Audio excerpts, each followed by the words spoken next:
ನಮಸ್ತೆ ಗೆಳೆಯರೆ, ಇವತ್ತಿನ ಟಾಪಿಕ್ ಬಂದ್ಬಿಟ್ಟು ನಾನು ಹೇಳಿದ್ದೀನಿ ಲೈಫ್ ಚೇಂಜಿಂಗ್ ಟಾಪಿಕ್ ಅಂತಂದು. ಅದೇ ಆಧಾರದ ಮೇಲೆ ನಾನು ಕಂಟಿನ್ಯೂ ಆಗಿ ಮಾತಾಡ್ತೀನಿ. ಓಕೆ, ಏನಪ್ಪ ಲೈಫ್ ಚೇಂಜಿಂಗ್ ಟಾಪಿಕ್ ಅಂದರೆ ಊಟ ಮಗುವಿಗೆ ಇರುವಂಥ ದೃಷ್ಟಿಕೋನ, ಇವಾಗ ನಾವು ದೊಡ್ಡವರು ಬಂದಿರುವಂಥ ನಮಗಿರುವಂಥ ದೃಷ್ಟಿಕೋನ ಯಾವ ರೀತಿ ಇರುತ್ತೆ ಅನ್ನೋದು ಅದೇ ಆಧಾರದ ಮೇಲೆ ಟಾಪಿಕ್. ಅಂದರೆ ಇದು ದೃಷ್ಟಿಕೋನ ಅನ್ನೋದು ಇದು ಒಂದು ಕಾರಣ ಆಗಿದೆ. ಓಕೆ, ಯಾವುದೇ ಒಬ್ಬ ವ್ಯಕ್ತಿ ಕಂಪ್ಲೀಟಾಗಿ ಟಾಪಿಕ್ ಮಾತಾಡ್ತಾನೆ ಅಂದರೆ ಅವನು ರೀಸನ್ ಹೇಳಿರೋದಿಲ್ಲ, ಡೈರೆಕ್ಟ್ರಾಗಿ ಹೊಡಿತಿರ್ತಾನೆ ಆನ್ಸರು. ಹಾಗಾಗಿ ನಾನು ರೀಸನ್ ಹೇಳ್ತಿದ್ದೀನಿ ದೃಷ್ಟಿಕೋನ ಬಗ್ಗೆ ಫಸ್ಟ್. ಓಕೆ, ಮತ್ತು ನೆಕ್ಸ್ಟ್ ಬಂದ್ಬಿಟ್ಟು ಟಾಪಿಕ್ ದೃಷ್ಟಿಕೋನ ಅಂತಕ್ಕಂಥದ್ದು ಪ್ರತಿಯೊಬ್ಬರಿಗೂ ಒಂದೊಂದು ಥರ ಇರ್ತಾರೆ. ಅವ್ರು ಬೆಳೆದಿರುವಂಥ ಅವರು ಈಗ ಪುನರ್ಜನ್ಮ ಶಾಸ್ತ್ರ ಅಂತಕ್ಕಂಥದ್ದು ಇದೆ. ಜನ್ಮದಲ್ಲಿ ಯಾವ ರೀತಿ ಅವರು ಅನುಭವಿಸಿರ್ತಾರೆ ಅದೇ ಆಧಾರದ ಮೇಲೆ ಅವ್ರ ದೃಷ್ಟಿಕೋನ ಸೃಷ್ಟಿಯಾಗಿರ್ತದೆ. ಮತ್ತು ಈ ಜನ್ಮದಾಗ ಏನು ಅವರು ಅನುಭವಿಸಿರ್ತಾರೋ ಅದೇ ಆಧಾರದ ಮೇಲೆ ದೃಷ್ಟಿಕೋನ ಸ್ಟಾರ್ಟ್ ಆಗಿರುತ್ತೆ.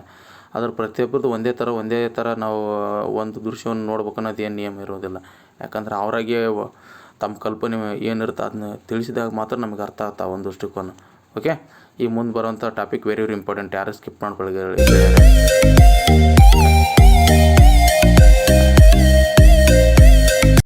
ಒಂದು ಮಗು ಹೋದ ಜನ್ಮದಲ್ಲಿ ಏನು ಅನುಭವಿಸಿರುತ್ತದೆ ಅದು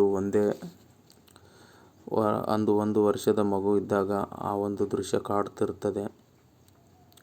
ಆದರೆ ಆ ಮಗುಗೆ ಬಾಯಿ ಇರುವುದಿಲ್ಲ. ಓಕೆ, ಆ ಅಕ್ಷರ ಜ್ಞಾನ ಅಂತಕ್ಕಂಥದ್ದು ಇರುವುದಿಲ್ಲ. ಇರುತ್ತೆ,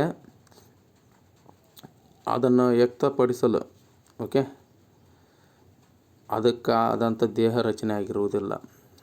ಇದು ಪಾಯಿಂಟ್ ಇರೋದು. ಓಕೆ, ಮತ್ತು ಮಾತಾಡೋಕೆ ಧ್ವನಿ ಸಮ್ಮತಿಗೆ ಅದಕ್ಕಿಂತ ಬಂದಿರಲ್ಲ. ಯಾಕಂದ್ರೆ ಸೃಷ್ಟಿಕರ್ತ ಎಷ್ಟು ನಿಗೂಢವಾಗಿಟ್ಟನ ಸತ್ಯವನ್ನು. ನಿಜವಲ್ಲೂ ಈ ಸತ್ಯ ಅಂತಕ್ಕಂಥದ್ದು ನಿಜ ಇದೆ ರೀ.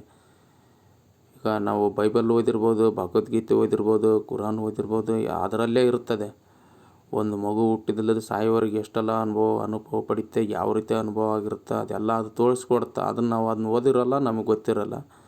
ಆದ್ರೆ ಹೋಗಲಿ, ಕರ್ಮಶಾಸ್ತ್ರ ಅಂತಕ್ಕಂಥದ್ದು ಕಂಪ್ಲೀಟಾಗಿ ತಿಳಿಸ್ಕೊಡ್ತಾಯಿದೆ. ಇದನ್ನಾದ್ರು ತಿಳ್ಕೊಳ್ಳೋಣ. ಓಕೆ, ನೆಕ್ಸ್ಟ್ ಬಂದ್ಬಿಟ್ಟು ಏನಾಗುತ್ತಂದರೆ, ನೀವು ಇನ್ನೊಂದು ವೆರಿ ಇಂಪಾರ್ಟೆಂಟ್ ಟಾಪಿಕ್ ರೀ. ನೀವು ಧರ್ಮಯಾಗ ನೀವು ಜೀವನವಿಡೀ ಬದುಕಬೇಕಂದ್ರೆ ಒಂದೇ ಒಂದು ಟಾಪಿಕ್ ಇದೆ. ಮೊನ್ನೆ ಲೇಡೀಸ್ ಡಾಕ್ಟ್ರ್ ಹೇಳಿದ್ರು ನನಗೆ. ಏನಪ್ಪ ಅಂದ್ರೆ ಜೆನೆಟಿಕ್ಸ್ ಬಗ್ಗೆ, ಒಂದು ಮಗು ಯಾವ ರೀತಿ ಜನ್ಮ ತಾಳುತ್ತೆ ಅದ್ರ ಬಗ್ಗೆನೂ ಅವರು ಸ್ವಲ್ಪ ಮಾತಾಡಿದರು. ಒಂದು ಮಗು ಹುಟ್ಟೋಕ್ಕಾದ್ರೆ ಎಷ್ಟೆಲ್ಲ ಕಷ್ಟ ಇರುತ್ತೆ, ಅದು ಎಷ್ಟೆಲ್ಲ ಇದು ಅನ್ನೋದು ನೀವು ಬೇಕಾದ್ರೆ ಅದು ನೀವು ಗೂಗಲ್ದಾಗ ಕೂಡ ಚೆಕ್ ಮಾಡಿರಿ. ಇದು ನಾನು ಮಾತಾಡೋ ಟಾಪಿಕ್ ಅದೆಲ್ಲ ಹೇಳಿದ್ರೆ ಬೇರೆದಿದೆ. ದೃಷ್ಟಿಕೋನ ಬಗ್ಗೆ. ದೃಷ್ಟಿಕೋನ ಒಂದು ಮಗು ಆಗಿರುವಂಥದ್ದು ಜನ್ಮದಾಗ ಏನೆಲ್ಲ ಮಾಡಿರುತ್ತೆ, ಎಷ್ಟೆಲ್ಲ ಸಾಧನೆ ಮಾಡಿರುತ್ತೆ, ಅದು ಈ ಜನ್ಮದಾಗ ಹುಟ್ಟಿದ ತಕ್ಷಣ ಏನಪ್ಪ 9, 10, 13 ವರ್ಷದ ಇರುವವರೆಗೆ 9 ವರ್ಷದ ಇರುವವರೆಗೆ 3ನೇ ಕ್ಲಾಸ್ವರೆಗೆ ಇರುತ್ತದೆ. ಅದು ಜಾಸ್ತಿ ಲೈವಾಗಿ ಕಾಣುವಂಥ ದೃಶ್ಯ ಯಾವಾಗಪ್ಪ ಅಂದ್ರೆ 3 ವರ್ಷದ ಮಗು ಇದ್ದವರೆಗೆ, 3, 4, ಲಾಸ್ಟ್ 6 ವರ್ಷವರೆಗೆ ಇರುವಂಥ ಮಗುವಿಗೆ ಎಲ್ಲ ದೃಶ್ಯ ಕಾಣ್ತಿರುತ್ತೆ. ಅದರ ಕಂಪ್ಲೀಟಾಗಿ ಕಾಣೋ ದೃಶ್ಯ ಅಂದ್ರೆ 1, 2, 3 ಅಷ್ಟೇ. ಆಮೇಲೆ ಅದು ಒಂದು ದೃಶ್ಯ ಹೋಗುತ್ತೆ, ಆ ಕಣ್ಣಿನ ಪದ್ರೆ ಹೋಗ್ಬಿಡುತ್ತೆ, ಬೇರೆ ಪದ್ರೆ ಬಂದುಬಿಡುತ್ತೆ. ಪರದೆ ಅಂದರೆ ಈ ಲೋಕದ ಪರದೆ. ಓಕೆ, ಯಾಕಂದ್ರೆ ಆ ಪರದೆ ಬರೋಕ್ಕೆ ಕಾರಣನ ನಾವೇ. ಯಾಕಂದ್ರೆ ನಾವೇ ಆ ಮಗುನ ತಿದ್ದಿ ಬಿಡ್ತೀವಿ. ನೀನು ಇದನ್ನ ಕಲಿ, ಇದನ್ನ ಮಾಡು, ಅದನ್ನ ಮಾಡು. ಅಲ್ರಿ, ಒಳ್ಳೆ ಬುದ್ಧಿ ಹೇಳ್ಕೊಟ್ರೆ ಚಲೋ. ಫ್ಯಾಮಿಲಿಯಾಗ ಎಂತೆಂಥ ವಾಲ್ಗೇರಿ ಮಾಡ್ತಿರ್ತಾರೆ, ಅದನ್ನು ಸಮೇತಿಗೆ ಆ ಮಗು ಆಲಿಸ್ತಿರುತ್ತೆ, ಅದನ್ನ ಕಲ್ಕೊಂಬಿಡುತ್ತೆ. ಸಮಾಜದಾಗ ಒಬ್ಬ ಹುಡುಗ ಯಾವ ರೀತಿ ಒಳ್ಳೆಯ ವ್ಯಕ್ತಿ ಆಗಲು ಸಾಧ್ಯ ಇದೆ ರೀ. ಇದಕ್ಕೆಲ್ಲ ಮೇನ್ ತಂದೆ ತಾಯಿರ ಕಾರಣ. ತಾವು ಯಾವ ಪಾಪಿಷ್ಟ್ರಾಗಿ ಹುಟ್ಟಿರ್ತಾರೆ ಆ ಮಗುಗೆ ಯಾಕೆ ಕಲಿಸ್ಕೊಡ್ತಾರಂತಂದು. ಆ ಮಗು ಏನು ಅನ್ಯಾಯ ಮಾಡೈತೆ? ಹೌದು ನೋಡ್ರಿ, ನಾವು ಹಿಂಗೆ ಬೈತೀವಿ. ಯಾಕಂದ್ರೆ ಡೈರೆಕ್ಟ್ರಾಗಿ ಹಿಂಗೆ ಬೈಯೋದು.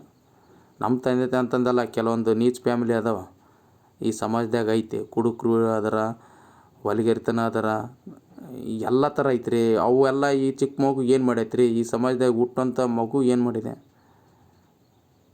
ಹಂಗಾಗಿ ಆ ಮಗುವಿನ ದೃಷ್ಟಿಕೋನ ಹಾಳು ಮಾಡೋಕ್ಕೆ ಕಾರಣನ ಪಾಲಕರು ಈ ಒಂದು ಸಮಾಜ, ಕೆಟ್ಟ ಸಮಾಜ. ಅದೇ ಮಗುನ ಹೋಗಿ ತಗೊಂಡು ಒಳ್ಳೆ ವಾತಾವರಣ ಬೆಳೆಸಿದೆ ಅಂದ್ರೆ ಆ ಮಗು ಎಷ್ಟು ಪವಿತ್ರತೆ ಆಗುತ್ತಾ, ಅದು ಎಷ್ಟು ದೊಡ್ಡ ವ್ಯಕ್ತಿ ಆಗ್ಬೋದು. ಅಂದ್ರೆ ಕಂಪ್ಲೀಟಾಗಿ ಆ ಮಗುವಿನ ದೃಷ್ಟಿಕೋನ ನಾವು ಹಾಳು ಮಾಡ್ತಿರೋದು ಅನ್ನಂಗೆ ಆಯಿತು. ಅದು ಗೊತ್ತಿರುತ್ತೆ, ನಾನು ಈ ಒಳ್ಳೆಯವನದೀನಿ, ಇವ್ರು ಯಾಕೆ ಹಿಂಗೆ ಮಾಡ್ತಿದ್ರೆ, ಈ ಒಂದು ಯಾವ ದಾರಿ ಕಳಿಸ್ತಾಯಿದ್ರೆ ಅನ್ನೋದು ಅದು ಗೊತ್ತಿರುತ್ತೆ. ಅದು ಹೇಳ್ಕೊಳಕ್ಕೆ ಬಾಯಿ ಇರಲ್ಲ. 1, 2 ವರ್ಷ ಇದ್ದಾಗ ಎಲ್ಲಿ ಮಾತು ಬಂದಿರ್ತೀರಿ. ಲಾಸ್ಟಿಗೆ ಆ ಒಂದು ನಿಜವಲ್ಲ ಸೃಷ್ಟಿಕರ್ತನು ಗೇಮಿಂಗ್ ಆಡಿಬಿಟ್ಟಾನ ಇಲ್ಲಿ. ಅದು ಸತ್ಯವಂತಕ್ಕಂಥದ್ದು ಅಳಿಸ್ಬಿಡ್ತಾನೆ. ಈ ಒಂದು ಜನ್ಮ ತಾಳಿದ ಮೇಲೆ ಅದು ಅಳಿಸಿ ಕಾಯಿಸಿ ತೊಗೊರಪ್ಪ ನೀನು ಅದನ್ನ ಒಳ್ಳೆ ರಿವಿಷನ್ ಮಾಡ್ಕೆ. ನಿನ್ನ ಕಲಿಸಿರೋ ಪಾಠ ಇವತ್ತು ಎಷ್ಟು ನೀನು ರಿವಿಷನ್ ಮಾಡ್ತೇನೆ ತೋರಿಸ್ತಾನೆ. ರಿವಿಷನ್ ಎಲ್ಲಿ ಬರ್ತಾರೆ, ಈ ಸಮಾಜ ಎಲ್ಲ ರಿವಿಷನ್ ಮಾಡೋಕೆ ಬಿಡೋಲ್ಲ, ಎಲ್ಲ ಹಾಳು ಮಾಡಿಬಿಡುತ್ತೆ. ಓಕೆ, ಏನು ಬಂದ್ಬಿಡಮ್ ಬನ್ನಿ ಗೆಳೆಯರೆ, ಕರ್ಮಶಾಸ್ತ್ರ ಏನು ಹೇಳ್ತಾನೆ ಅದು ತಿಳ್ಕೊಳ್ಳೋಣ. ಓಕೆ, ಕಂಪ್ಲೀಟಾಗಿ 3 ಟಾಪಿಕ್ ಮೇಲೆ ಮುಗಿಸ್ಬಿಡ್ತೀನಿ, ಜಾಸ್ತಿ ನಾನು ತೊಗೊಳಲ್ಲ.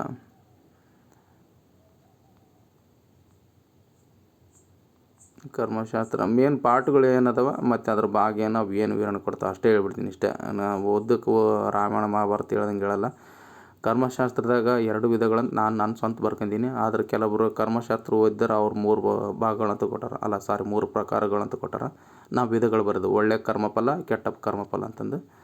ಒಳ್ಳೆಯ ಕರ್ಮಫಲಗಳು ಪುಣ್ಯ ಹೆಚ್ಚು ಮಾಡುತ್ತವೆ, ಕೆಟ್ಟ ಕರ್ಮಫಲಗಳು ಪಾಪವನ್ನು ಹೆಚ್ಚು ಮಾಡುತ್ತವೆ. ಹಾಗಾಗಿ ನಾವು ಯಾವುದನ್ನು ಅತಿ ಹೆಚ್ಚು ಅನುಭವಿಸಬೇಕು ಎಂಬುದು ಕರ್ಮಶಾಸ್ತ್ರವು ನಮಗೆ ತಿಳಿಸಿಕೊಡುತ್ತದೆ. ಈ ಕರ್ಮಶಾಸ್ತ್ರದ 3 ಪ್ರಕಾರಗಳಂತಂದು ಹೇಳಿದರೆ ಸಾಂಚಿತ ಮತ್ತು ಪ್ರಾರಬ್ಧ, ಆಗಾಮಿ ಅಥವಾ ಕ್ರಿಯಮಾನ ಕರ್ಮ ಅಂತಂದು. ಈಗ ಸಂಚಿತ ಹೇಳ್ತೀನಿ ನೋಡಿ ಗೆಳೆಯರೆ. ಸಂಚಿತ ಎಂದರೆ ಗಂಟು ಅಂದ್ರೆ ಬುತ್ತಿ, ನಾವು ಸಾವಿನ ತಯಾರು ಮಾಡ್ಕೊಳ್ಳೋಂತಾರಲ್ಲ ಅದು. ಇಂದಿನ ಜನ್ಮದಲ್ಲಿ ಗಂಟು ಅಥವಾ ಬುತ್ತಿ ಒಳ್ಳೆಯದು ಅಥವಾ ಕೆಟ್ಟದ್ದು ಮಾಡ್ಕೊಂಬಂದ್ರೆ ಈ ಜನ್ಮದಾಗ ನಾವು ಒಳ್ಳೇದಿದ್ರೆ ಒಳ್ಳೆಯದು, ನಮಗೆ ಈ ಜನ್ಮದಾಗ ಅನುಕೂಲ ಆಗ್ತಿರ್ತದೆ. ಬೇಕಂತಾರೆ ಮಂದಿ ಸಹಾಯ ಮಾಡ್ತಿರ್ತಾರೆ. ಆ ಜನ್ಮದಾಗ ನಾವು ಸತ್ಕಾರ ಮಾಡಿದ್ರೆ ಅದನ್ನು ನಾನು ಕೆಟ್ಟ ಉದ್ಯೋಗ ಮಾಡಿದ್ನಂದ್ರೆ ಈ ಜನ್ಮದಾಗ ಯಾರೂ ಹೆಲ್ಪ್ ಮಾಡಲ್ಲ ಹಂಗೆ, ಆ ಥರ ಅದು ಬುತ್ತಿ ಅಂತ ಕರೀತಾರೆ. ಪ್ರಾರಬ್ಧ ಎಂದರೆ ಹಣೆ ಬರಹ. ನಾವು ಹೇಳ್ಬಿಡ್ತೀವಿ, ನಿಮ್ಮ ಹಣೆ ಬರಪ್ಪ ಏನಪ್ಪ, ಎಲ್ಲ ಹಣೆ ಬರ ಒಂದು ತಿಳಿವತ್ತು ಲೈಫ್ ಏನಾಗ್ತದೆ ಅನ್ನೋದು. ಎಲ್ಲ ನಿಮ್ಮ ಹಣೆ ಬರ ಚಲೋ ಇತ್ತಂದರೆ ಒಳ್ಳೇದಾಗುತ್ತೆ ಅಂತಂದು ಕೆಲವೊಬ್ರು ಮಾತಾಡ್ತಾರೆ. ಇದು ಆಗಾಮಿ ಅಂದರೆ ಹಿಂದಿನ ಬುತ್ತಿ ಗೊಳಿಸಿದ ಈ ಜನ್ಮದಲ್ಲಿ ಅನುಭವಿಸುವ ಕರ್ಮ ಹೆಚ್ಚಿನದಾಗಿ ಸೇರುವುದು. ಅಂದ್ರೆ ಜನ್ಮದ ಇರ್ತವೆ ಕರ್ಮಫಲ, ಆದರೆ ಈ ಜನ್ಮದಾಗ ಇನ್ನೂ ಜಾಸ್ತಿ ನೀವು ಪುಣ್ಯ ಮಾಡಿದ್ನಿ ಅಂದ್ರೆ ಅದು ಆಗಾಮಿ ಅಂತ ಕರೀತಾರೆ. ಕೆಟ್ಟದ್ದು ಮಾಡಿದ್ರೆ ಅದನ್ನು ಆಗಾಮಕ್ಕೆ ಸೇರ್ತು ಗೆಳೆಯರೆ. ಒಟ್ಟು ನೀನು ಯಾವುದನ್ನು ಫಲ ತುಂಬ್ತಿ ಅದು ಬುತ್ತಿ ಅಂತಕ್ಕಂಥದ್ದು. ಇದು ಈ ಜನ್ಮದಾಗ ನೀನು ಒಳ್ಳೆ ಕೆಲಸ ಮಾಡಿದ್ನಿ ಅಂದ್ರೆ ಅದೇ ಬುತ್ತಿ ಮುಂದೆ ಜನ್ಮದಾಗ ಒಳ್ಳೆ ಮತ್ತು ಸ್ವರ್ಗನೂ ಸಿಗುತ್ತೆ.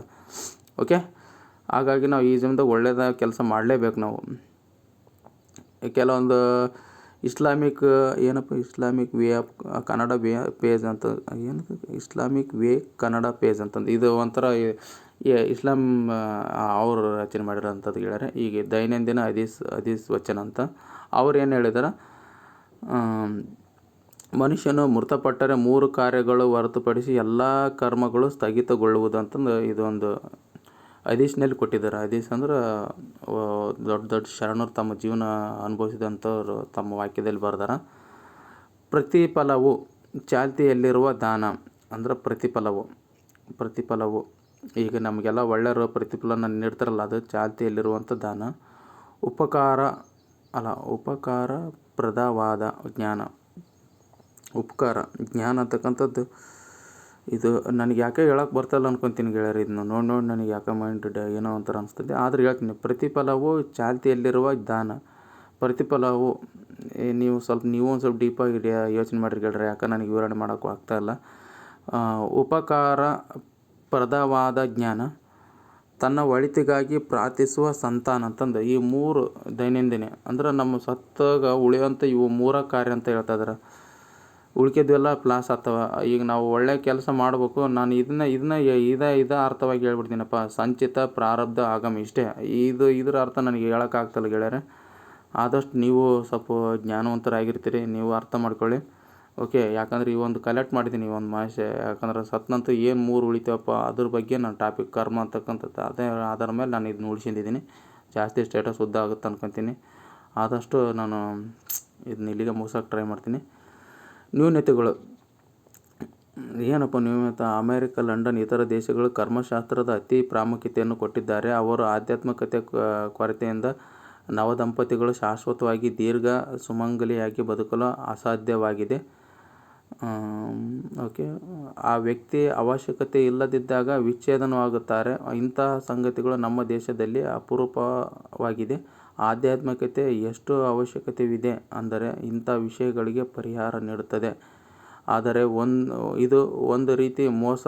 ಆದರೆ ಇದಕ್ಕೆ ಪರಿಹಾರ ಇದೇ ಜನರು ಕೊಡ್ತಾರೆ.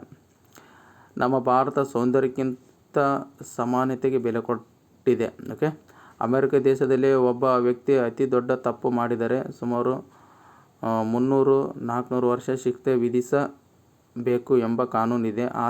ಆದರೂ ಒಬ್ಬ ವ್ಯಕ್ತಿ 100 ವರ್ಷ ಸಹ ಬದುಕುವುದಿಲ್ಲ. ಅದೇ ನಮ್ಮ ಭಾರತದಲ್ಲಿ ದೊಡ್ಡ ತಪ್ಪು ಮಾಡಿದರೆ ಅದನ್ನೇ ಆಧ್ಯಾತ್ಮಿಕವಾಗಿ ಉತ್ತರ ಕೊಡುತ್ತಾರೆ. ತಪ್ಪು ಮಾಡಿದ ತಪ್ಪಿಸ್ಥ ಮುಂದಿನ ಜನ್ಮದಲ್ಲಿ ಆ ಒಂದು ಕೊರತೆಯನ್ನು ಅನುಭವಿಸಬೇಕು ಎಂದು ಹೇಳುತ್ತಾರೆ. ಕರ್ಮ ಪದದಲ್ಲಿ ಭಾವ ಹೇಗೆ ಬರುತ್ತದೆ? ರಾಮ ರಾವಣ ಕೊಂದನು. ಕರ್ತೃಪದ ರಾಮ, ಕ್ರಿಯಾಪದ ಕೊಂದ, ಕರ್ಮಪದ ರಾವಣ. ಇದು ಗ್ರಾಮರ್ದಾಗ ಐತ್ರಿ ಈ ಟಾಪಿಕ್. ಇದು ನೀವು ಬೇರೆ ಥರ ಯೋಚನೆ ಮಾಡಿಬಿಟ್ರೆ ಈಗ ಸಿಕ್ಕಾಪಟ್ಟೆ ಬರ್ದೀನಿ ರೀ ಕರ್ಮದ ಬಗ್ಗೆ. ಇನ್ನೂ ಇಷ್ಟೆಲ್ಲ ಟಾಪಿಕ್ ಅದಾವ, ಅವನ್ನ ಜಾಸ್ತಿ ಆಗ್ತದೆ ಸ್ಟೇಟಸ್. ಓಕೆ, ಇಲ್ಲಿಗೆ ಮುಗಿಸೋಣ. ಧನ್ಯವಾದಗಳು. ನಿಮಗೆ ಇನ್ನೂ ಹೆಚ್ಚಿನ ಮಾಹಿತಿಗಾಗಿ ನನ್ನನ್ನು ಸಂಪರ್ಕಿಸಿ. ಓಕೆ, ಜೈ ಹಿಂದ್, ಜೈ ಭಾರತ್ ಮಾತೆ.